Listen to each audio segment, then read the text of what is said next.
से मैं उपस्थित हूं एक नए साप्ताहिक प्रश्न पत्र के साथ, जिसका नाम है साप्ताहिक प्रश्न पत्र भाग 60, जिसका उद्देश्य है पिछले साल के प्रश्न पत्रों का आसान तरीके से हल कैसे करें। हमारा पहला प्रश्न है, मई 2025 में माउंट एवरेस्ट पर फतह करने वाली CISF की पहली महिला अधिकारी कौन है। इसका ए ऑप्शन है अरुणिमा सिन्हा, बी ऑप्शन है निरुपमा पांडे, सी ऑप्शन है अर्पणा कुमार, हमारा डी ऑप्शन है गीता समोता। इसका सही जवाब है ऑप्शन डी गीता समोता, यानी गीता समोता मई 2025 में माउंट एवरेस्ट की चोटी पर फतह करने वाली पहली CISF की महिला अधिकारी है।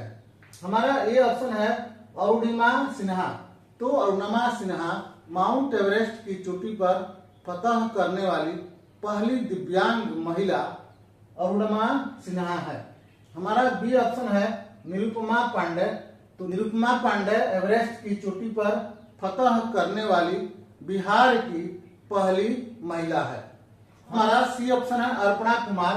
अर्पणा कुमार दक्षिणी ध्रुव पर पहुंचने वाली पहली महिला IPS अधिकारी, जिनका नाम है अर्पणा कुमार।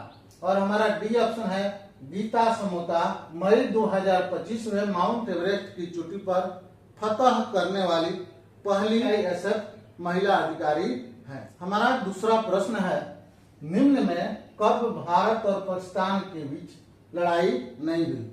जिसका ए ऑप्शन है 1965, बी ऑप्शन है 1971, सी ऑप्शन है 1974 और डी ऑप्शन है 1999। तो इस प्रश्न का सही जवाब है ऑप्शन सी 1974, यानी 1974 में भारत और पाकिस्तान के बीच युद्ध नहीं हुई। 1974 में भारत ने पोखरण में परमाणु परीक्षण किया। हमारा ए ऑप्शन है 1965। तो 1965 में भारत और पाकिस्तान के बीच दूसरी बार लड़ाई हुई। हमारा सी ऑप्शन है 1971। तो 1971 में भारत और पाकिस्तान के बीच तीसरी बार लड़ाई हुई, जिसमें बांग्लादेश का जन्म हुआ। हमारा सी ऑप्शन है 1974। तो 1974 में भारत ने अपना पहला परमाणु परीक्षण पोखरण में किया। हमारा डी ऑप्शन है 1999 में भारत में चौथी बार भारत और पाकिस्तान के बीच लड़ाई हुई। हमारा तीसरा प्रश्न है, माइंड मास्टर किनकी आत्मकथा है। जिसका ए ऑप्शन है कैलाश सत्यार्थी, बी ऑप्शन है गुलाम नबी आजाद, सी ऑप्शन है रविंद्रनाथ टैगोर और डी ऑप्शन है विश्वनाथन आनंद। इसका सही जवाब है ऑप्शन सी विश्वनाथन आनंद, जिनकी आत्मकथा माइंड मास्टर है। हमारा ए ऑप्शन है कैलाश सत्यार्थी, जिनकी आत्मकथा दिया सलाई है। हमारा बी ऑप्शन है गुलाम नबी आजाद, जिनकी आत्मकथा आजाद। हमारा सी ऑप्शन है रविंद्रनाथ टैगोर, जिनकी प्रसिद्ध पुस्तक का नाम है गीतांजलि। डी ऑप्शन है विश्वनाथन आनंद, जिनकी आत्मकथा का नाम माइंड मास्टर है। क्या नाम है? तो माइंड मास्टर विश्वनाथन आनंद की आत्मकथा का नाम है। हमारा चौथा प्रश्न है, वर्तमान समय में बिहार विधान परिषद की कितनी सीट है। जिसका ए ऑप्शन है 16 सीट, बी ऑप्शन है 40 सीट, सी ऑप्शन है 75 सीट और डी ऑप्शन है 243 सीट। जिसका सही जवाब है ऑप्शन सी, यानी वर्तमान समय में बिहार विधान परिषद की 75 सीटें हैं। हमारा ए ऑप्शन है 16 सीट, यानी बिहार राज्य से राज्यसभा की 16 सीटें हैं। हमारा बी ऑप्शन है 40 सीट, यानी बिहार लोकसभा की 40 सीटें हैं।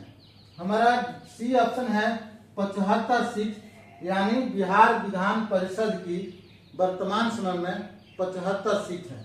और हमारा डी ऑप्शन है 243 सीट, यानी बिहार विधान सभा की वर्तमान समय में 243 निश्चित है। हमारा पांचवा प्रश्न है, डॉक्टर शंकर दयाल शर्मा भारत के किस क्रम के राष्ट्रपति थे?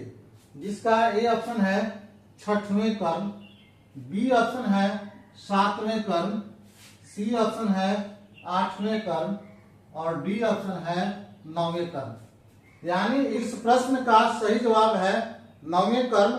डॉक्टर शंकर दयाल शर्मा भारत के 9वें क्रम के राष्ट्रपति थे। 6वें क्रम के राष्ट्रपति नीलम संजीव रेड्डी। हमारा बी ऑप्शन है 7वें क्रम, तो 7वें क्रम के राष्ट्रपति ज्ञानी जैल सिंह।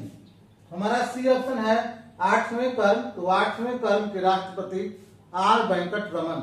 और हमारा डी ऑप्शन 9वें क्रम राष्ट्रपति डॉक्टर शंकर दयाल शर्मा। हमारा छठा प्रश्न है, विश्व तंबाकू दिवस कब मनाई जाती है?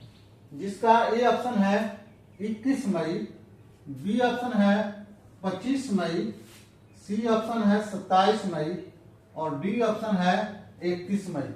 जिसका सही जवाब है ऑप्शन डी 31 मई। यानी 31 मई को विश्व तंबाकू दिवस मनाई जाती है। हमारा ए ऑप्शन है 21 मई, तो 21 मई को भारत के पूर्व प्रधानमंत्री राजीव गांधी की पुण्यतिथि 21 मई को मनाई जाती है। हमारा बी ऑप्शन है 25 मई, तो 25 मई को विश्व स्तर पर थायराइड दिवस मनाया जाता है। हमारा सी ऑप्शन है 27 मई, तो 27 मई भारत के पहले प्रधानमंत्री पंडित जवाहरलाल नेहरू की पुण्यतिथि 27 मई को मनाई जाती है। और हमारा डी ऑप्शन है 31 मई, तो 31 मई को विश्व तंबाकू दिवस मनाई जाती है। हमारा 7वां प्रश्न है, थायराइड ग्रंथि की खराबी किनकी कमी से होती है? ए ऑप्शन है विटामिन ए, हमारा बी ऑप्शन है कैल्शियम, सी ऑप्शन है आयोडीन और डी ऑप्शन है लोहा। इस प्रश्न का सही जवाब है आयोडीन। यानी आयोडीन की कमी से हमारी जो थायराइड ग्रंथि जो है उसमें खराबी आती है। ए ऑप्शन है विटामिन ए, विटामिन ए की कमी से रतौंधी नामक बीमारी होती है। हमारा बी ऑप्शन है कैल्शियम, कैल्शियम के कमी से मानव की हड्डियां कमजोर होती है। हमारा सी ऑप्शन है आयोडीन, आयोडीन की कमी से थायराइड ग्रंथि की खराबी होती है। और हमारा डी ऑप्शन है लोहा, यानी मानव शरीर में लोहे की कमी से रक्तहीनता नामक बीमारी होती है। हमारा 9वां प्रश्न है, निम्न में से किस राज्य में विधानसभा की सदन है? जिसका ए ऑप्शन है केरल, बी ऑप्शन है हिमाचल प्रदेश, सी ऑप्शन है दिल्ली और डी ऑप्शन है बिहार। तो इस प्रश्न का सही जवाब है ऑप्शन डी बिहार। यानी बिहार राज्य में विधान परिषद की सदन है। हमारा ए ऑप्शन है केरल, केरल राज्य में विधान परिषद की सदन नहीं है। हमारा बी ऑप्शन है हिमाचल प्रदेश, तो हिमाचल प्रदेश में विधान परिषद की सदन नहीं है। हमारा डी ऑप्शन है दिल्ली, तो दिल्ली में भी विधान परिषद की सदन नहीं है। और हमारा डी ऑप्शन है बिहार, यानी बिहार राज्य में विधानसभा की सदन है। इस तरह हमारे भारत में विधान परिषद की सदन 6 राज्यों में है, जिसमें पहला राज्य आंध्र प्रदेश, दूसरा राज्य तेलंगाना, तीसरा राज्य बिहार, चौथा राज्य कर्नाटक, 5वां राज्य महाराष्ट्र और 6ठा राज्य उत्तर प्रदेश। राज्यों में विधान परिषद की सदन है। हमारा 10वां प्रश्न है, भारत किस देश को पीछे छोड़कर दुनिया की चौथी अर्थव्यवस्था बन गया है? जिसका ए ऑप्शन है जर्मनी, बी ऑप्शन है अमेरिका, सी ऑप्शन है जापान और डी ऑप्शन है इटली। प्रश्न का सही जवाब है ऑप्शन सी जापान। यानी जापान को भारत पीछे छोड़कर दुनिया की चौथी अर्थव्यवस्था बन गई है। हमारा ए ऑप्शन है जर्मनी, तो जर्मनी का स्थान तीसरा है। हमारा बी ऑप्शन है अमेरिका, जिसका स्थान प्रथम है। यानी विश्व के अर्थव्यवस्था में पहला स्थान अमेरिका का है। हमारा सी ऑप्शन है जापान, यानी जापान का 5वां स्थान है। और हमारा डी ऑप्शन है इटली, तो इटली का स्थान वर्तमान समय में 8वां है। दुनिया के अर्थव्यवस्था में पहला स्थान अमेरिका, दूसरे स्थान पर चीन, दूसरा स्थान चीन का है, तीसरा स्थान जर्मनी, चौथा स्थान भारत। इसके पहले भारत 5वें स्थान पर था, लेकिन भारत जापान को पीछे ढकेल के चौथे स्थान पर आ गया। तो चौथा स्थान भारत, 5वां स्थान जापान, 6ठा स्थान यूनाइटेड किंगडम और 7वां स्थान फ्रांस और 8वां स्थान इटली है। साप्ताहिक प्रश्न पत्र भाग 60 के इन्हीं 10 प्रश्नों से हम विराम लेते हैं और फिर मिलते हैं अगले हफ्ते साप्ताहिक प्रश्न पत्र भाग 61 के साथ।